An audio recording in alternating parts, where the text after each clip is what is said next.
Hi, welcome to history hi friends. మీరు తెలుసుకున్నారా? September 3 చైనాలో విక్టరీ డే సెలబ్రేట్ చేస్తున్నారు. ఇది ఎందుకంటే వరల్డ్ వార్ 2 లో చైనా జపాన్ పై విజయం సాధించింది.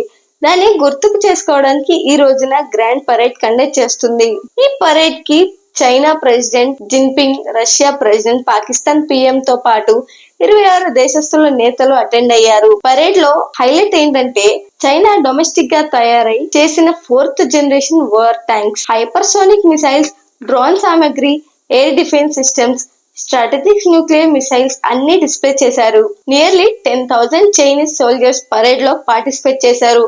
పరేడ్ ని చూడడానికి లక్షలాది మంది సెక్యూరిటీకి టైట్ గా అరేంజ్ చేశారు మరియు వరల్డ్ వార్ లైవ్ టెలికాస్ట్ కూడా చేశారు. ఈ పరేడ్ ద్వారా చైనాకి ఒక స్ట్రాంగ్ మెసేజ్ ఇచ్చింది. తన సెక్యూరిటీ కేపబిలిటీ, అడ్వాన్స్ టెక్నాలజీ మరియు స్ట్రాటజిక్ స్ట్రెంగ్త్ ని వరల్డ్ వైడ్ కి చూపిద్దామని. ఇంట్రెస్టింగ్ పాయింట్ ఏంటంటే జపాన్ ఈ ఈవెంట్ కి అపోజ్ చేసింది.